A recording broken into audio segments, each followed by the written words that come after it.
Hey everybody, welcome back to the Den. This video is actually being recorded on Friday, January the 8th. I've been having some internet issues yesterday and today, and I was not able to actually get a stream going and keep it up to be able to stream the podcast, just in an effort to keep things rolling, keep the schedule accurate. Want to get to other shows eventually, so we do need to keep moving through SG-1. But I'm recording this video, and when my internet issues are resolved, I will upload it and then jump back in on either the next Rewind and Renerd or the next 88 nerds per hour after my internet service has been completely restored. And we'll just pick up where we left off. Tonight, Hathor thinks General Hammond has a crown of marble. Daniel lands yet another woman and contributes the code of life. Carter reveals that O'Neill uses his telescope for more than just looking at the neighbors.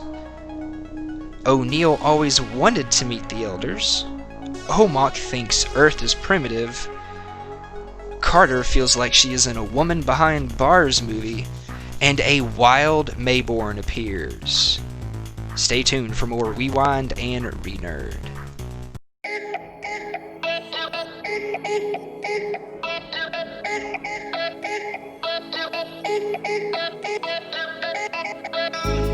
Episode 13, Hathor. In a Mayan temple, a group of archaeologists unwittingly released the gold Hathor from a 2,000-year imprisonment. Hathor immediately seeks out the Stargate and arrives at the SGC. Using a chemical to make the men of the SGC libidinous, Hathor attempts to take over the SGC and build a new empire on Earth. The women of the SGC, led by Captain Carter and Dr. Fraser, foil her plot, save the men and the SGC. But Hathor escapes to Chulak. Who knows when we will see her again? Bum bum bum! The next episode is number 14, Singularity. SG-1 arrives on PX-8987 to use the Douglas MacLean Memorial Observatory to take pictures of a black hole during an eclipse. They find immediately that the locals and SG-7 are all dead via some bacterial disease. After a short investigation, SG-1 finds a little girl named Cassandra that has survived alone. After checking Cassie out, they take her back to Earth, and Dr. Fraser can't figure out why she didn't get the disease. Jack and Teal'c stay behind to continue the mission with the observatory and discover during the eclipse on Honka a gold mothership of Neertes hiding out nearby, and they barely make it back to the SGC to give the rest of the team a warning. A bomb has been discovered at this point growing in Cassie, and after some background from Teal'c, they realize that Neerte was using Cassie as a Trojan horse to try to destroy the Stargate and the SGC. They get Cassie away from the Stargate and the SGC, and everything turns out to be okay. The third episode of tonight is number 15, Cor-Ai. SG-1 arrives on Cartago. Teal'c almost immediately remembers being there, and soon after, SG-1 happen upon the locals, and one of them, by the name of Hano, remembers Teal'c because Teal'c murdered his father. Hano wants to put Teal'c through Cor-Ai, a trial, and then to death for murdering his father. SG-1 refuses to let Teal'c die without a fight in the trial, even though Teal'c is perfectly okay with dying without a fight, and after a daring and heartfelt defense by SG-1, Hano releases Teal'c and forgives him because he finally realizes that Teal'c is indeed not the Jaffa that murdered his father. That brings us to the very last episode of tonight, number 16, Enigma. SG-1 comes to a planet in cataclysmic volcanic upheaval. They find people either dead or dying in the inches of volcanic ash layered on the ground around the gate, and decide to bring those that were living back to Earth. They learn the people are called the Tolans, and that from their leader They learn the people are called the Tolans from their leader Omok, and Omok is paranoid that the SGC will try to use them to gain advanced alien technology that such a primitive race would destroy itself with. Then good old Colonel Harry Mayborn shows up to take the Tolans to do just that, gain advanced technology through forced intellectual labor. General Hammond decides to allow SG-1 to quote-unquote defy orders, and SG-1 hatches a plan to contact the Nox to help. Laia comes to the SGC and helps the Tolans escape. After, of course, Colonel Harry Mayborn decides to try to stop them, and SG-1 learns a new meaning to the wise words, "The very young do not always do as they are told." Circling back around to Hathor, Sue Ann Braun plays Hathor, the goddess of sex, drugs, and rock and roll, so to speak. She does an absolutely wonderful job. Of course, Hathor did escape, so we will be seeing her again. And I can't wait. The next episode where Hathor comes up is a good episode, and I do believe it's a two-parter, and it's a good two-parter, very action-packed episode. Hathor in this episode, just the way Sue Ann Braun carried herself, her mannerisms, her voice patterns, the way she spoke, it had the air of a pharaohess, or the wife of a pharaoh in ancient Egypt. It's very kind of regal, very proper, very like she's cut from another kind of cloth, you know. Now in this episode, Hathor wants to make Daniel her new pharaoh, and she confesses that she actually particularly likes the method of procreation and procuring the code of life in humans. She wants to make O'Neill her new first prime, her first new Jaffa, so that would lead me to believe with his military background and the fact that he commanded SG-1, she'd probably make him her new first prime. Big important thing for later on is that Daniel learns that Hathor is a Queen Goa'uld, and learns that all the little larvae Goa'uld in fact come from a queen, that the Goa'uld cannot reproduce without a queen, so most likely many of the Jaffa of Apophis, their Goa'uld larvae can probably trace a direct descendant tree back to Hathor, at least as far as we know.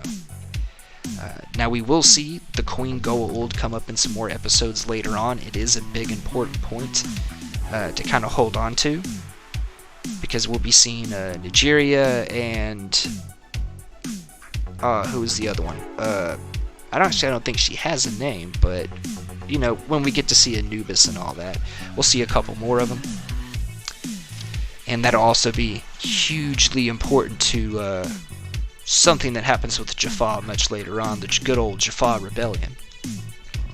Now, coming back over to Singularity, I do want to point out that Katie Stewart plays young Cassandra. And if I'm not mistaken, we do see Katie Stewart play some other roles later on in SG-1. Of course, she does reprise her role as young Cassandra, I want to say in Season 2, or maybe it's Season 3. But she reprises her role, and I do think Miss Stewart does a couple other things with Stargate a little bit later on.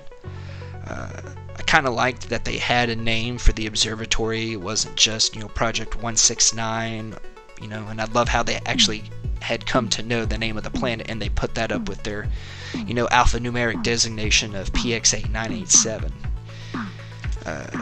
Nirti is actually a he, even though we don't really see him as a he when we get to see Nirti finally.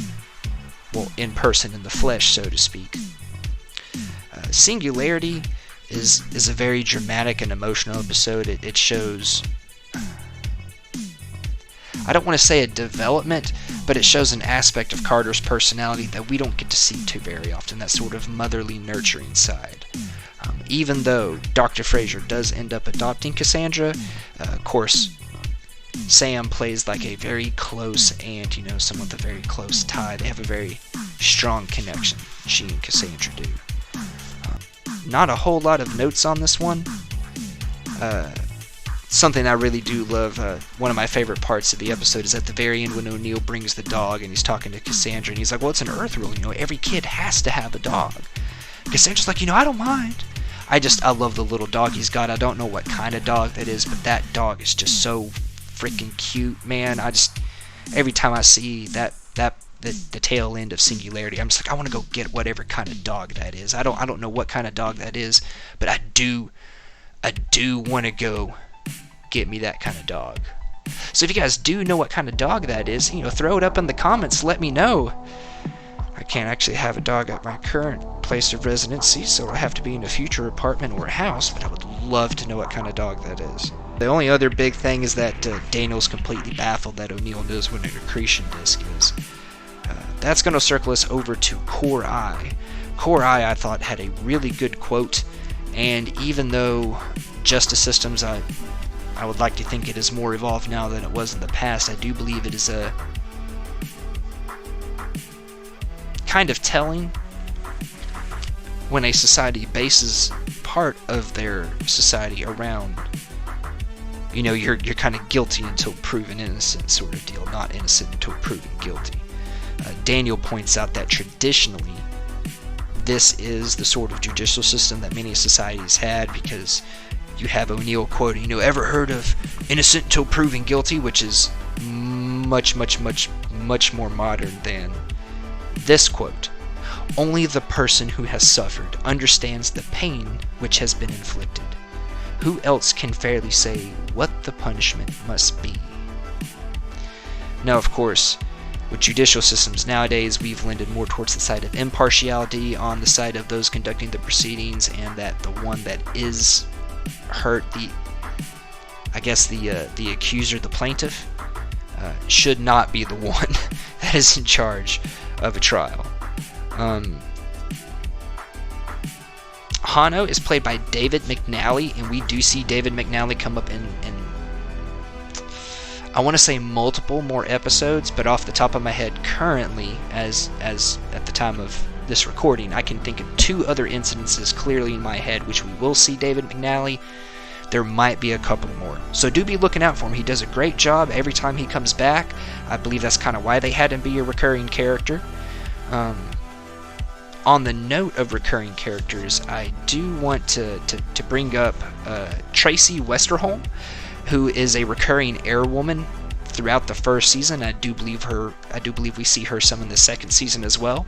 She was one of the crew suiting up with Dr. Fraser and Captain Carter to kind of combat the men, put them down, and kill Hathor and save the SGC. She's also in the episode Enigma.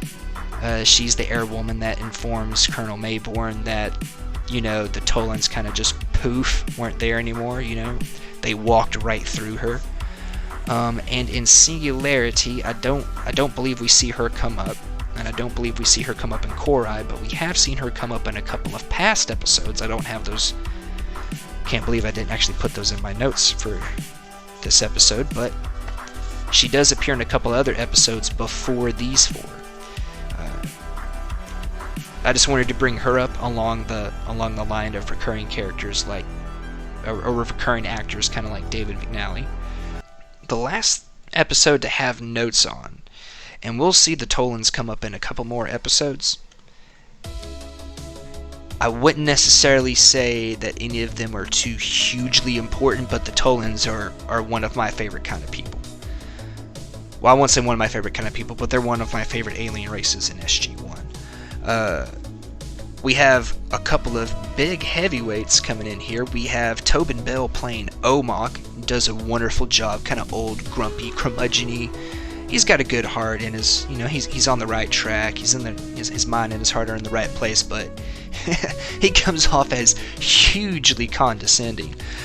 Daniel is talking to Omok and says that, we met this other race called the Nox. They called us very young, which I guess is a hair more polite than calling us primitive. But yeah, Omok's a bit condescending. I do believe Nareem, and Nareem is played by Garwin Sanford. He keeps coming back up, and he does a wonderful job every time. Nareem is actually, his character, his and Omok's are probably the 2 reasons I really like the Tolans as a race.